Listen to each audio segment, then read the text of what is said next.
సర్వ మానవాళికి రక్షకుడు, మనకు కొండంత అండగా నిలిచేవాడు, మనసులో తలచిన వెంటనే గుండెల నిండా ధైర్యాన్ని నింపగలిగే మహాయోధుడు, అభయహస్తంతో ఎల్లవేళలా మనల్ని కాపాడే ఆ పవనపుత్రుడిని ఇప్పుడు మనసారా స్తుతించుకుంటూ శ్రీ పంచముఖ ఆంజనేయ స్వామిగా అవతారమెత్తిన కథని దృశ్య రూపంలో తిలకిద్దాం రండి.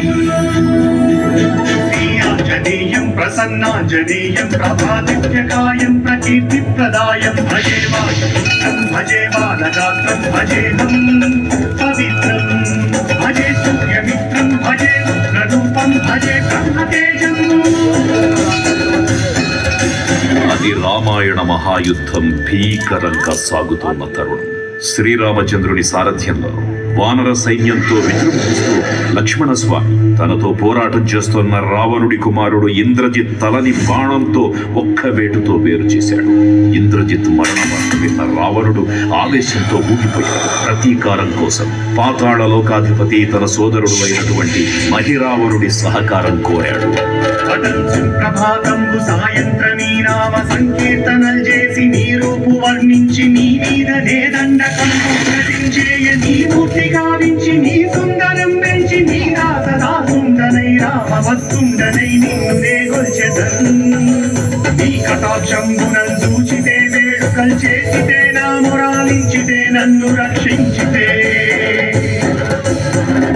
తంత్ర విద్యలో ఆరితేరిన మహిరావణుడి దాడి గురించి విభీషణుడి ద్వారా ముందుగా తెలుసుకున్న హనుమంతుల వారు తన ప్రభువుల విశ్రాంతి మందిరానికి కాపలా ఉండగా ఆ దుష్టుడు లోపలికి ప్రవేశించడానికి పలు ప్రయత్నాలు చేసి చివరికి మాయోపాయంతో విభీషణుడి రూపం ధరించి మందిరంలోకి ప్రవేశిస్తాడు.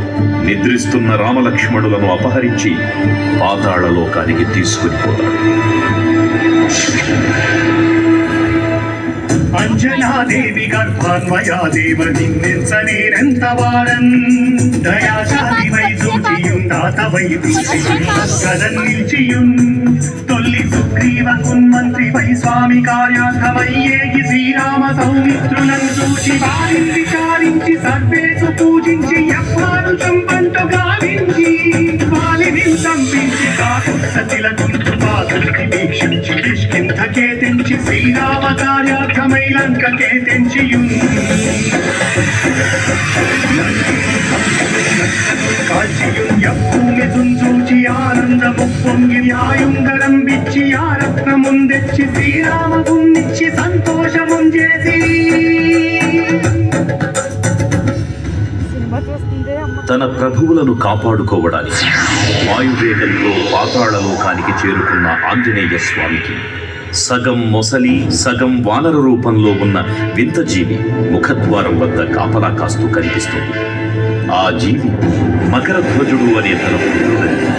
మహాసముద్రాన్ని దాటుతుండగా నీటిలో పడ్డ తన పేదవిందు ఒక మొసలి గ్రహించడం వల్ల జన్మించాడని తెలుసుకొని ఆశ్చర్యపోతారు హనుమంతుల వారు. తన పుత్రుడిని యుద్ధంలో ఓడించి పాతాళ లోకంలోకి ప్రవేశిస్తారు.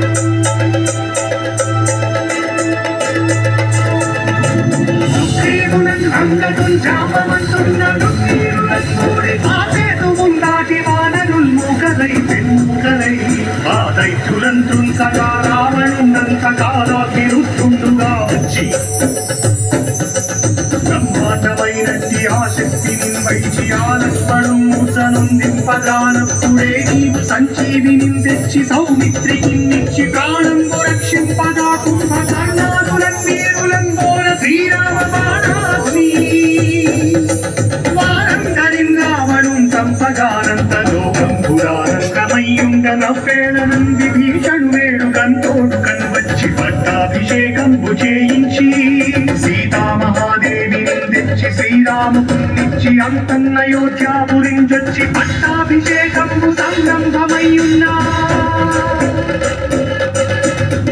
పాతాళ లోకంలో అడుగుపెట్టిన పవనపుత్రుడు మహిరావణ మరియు అహిరావణ సోదరులు భీకరంగా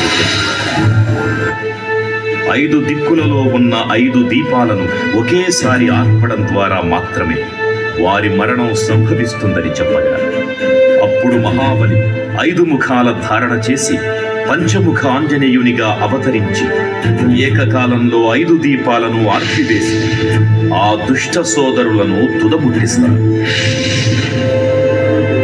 నీకన్నా నాకెవ్వరు కూర్మిలేరచ్చు మన్నించి శ్రీరామ భక్త ప్రశస్తంబుగా నిన్ను సేవించి నీ కీర్తనలు చేసిన పాపములు భాగ్యములు కలుగునే సామ్రాజ్యములు కలుగు సంపత్తులు కలుగును వానరాకార యోగంకార యోగీర నీవే సమస్తం బ్రహ్మ మంత్రం వచ్చదేహం గురుందాచి శ్రీరామయంచున్ మనస్ఫూతమైన ఎప్పుడు తప్పకన్ తనకు నా జిహ్వయందుంది నీ దీర్ఘదేహము త్రైలోక్య సంచారివై రామనామాన్ని సంచారివై బ్రహ్మతేజం దౌతనీ జ్వాలా కల్లోల వీర హనుమంత ఓంకార శబ్దం బులన్ భూత ప్రేతం బులన్ పెంటి సాశం బులన్ శాకిని జాతులన్ కాలి దెయ్యం బులన్ నీరువారంబులన్ దుట్టి నేరంబులన్ వట్టి నీ ముష్టి కాదంబులన్ బాగుదండంబులన్ కోపఖండంబులన్ తుంచి కాలా తిరుగుతుండవై నీవు బ్రహ్మదేదంబులను చూచి రాలోని నా ముత్తు నరసింహయంచు దయా దృష్టి వీక్షించి నన్నేలు నా స్వామి ఓ ఆంజనేయ నమస్తే సదా బ్రహ్మచారి నమస్తే నమో వాయుపుత్ర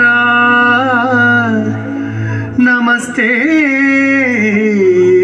నమః. తూర్పు దిక్కున చూసే శ్రీ హనుమాన్ ముఖం సర్వపాపాలను హరించేదిగా, దక్షిణ దిక్కున చూసే శ్రీ నరసింహుని ముఖం శత్రుభయాన్ని పోగొట్టి విజయం చేకూర్చేదిగా, పశ్చిమ దిక్కుని చూసే శ్రీ గరుడ ముఖం భూతప్రేత తాంత్రిక భయాలను పోగొట్టేదిగా, ఉత్తర దిక్కు వైపు చూసే శ్రీ వరాహ ముఖం గ్రహదోషాలను హరింపజేసి అష్టైశ్వర్యాలను అందించేదిగా, ఆకాశం వైపు చూసే శ్రీ హయగ్రీవ ముఖం విజ్ఞానాన్ని, విజయాన్ని, ఉత్తమ జీవిత భాగస్వామిని అందించేదిగా పురాణాలు చెబుతున్నాయి. కావున భక్తుల అన్ని విధాలుగా మనలను ఆదుకునే శ్రీ ఆంజనేయ స్వామిని మనసారా స్మరించుకుని ధరించండి. శ్రీ శ్రీ శ్రీ మహావీర బజరంగ బలికి జై.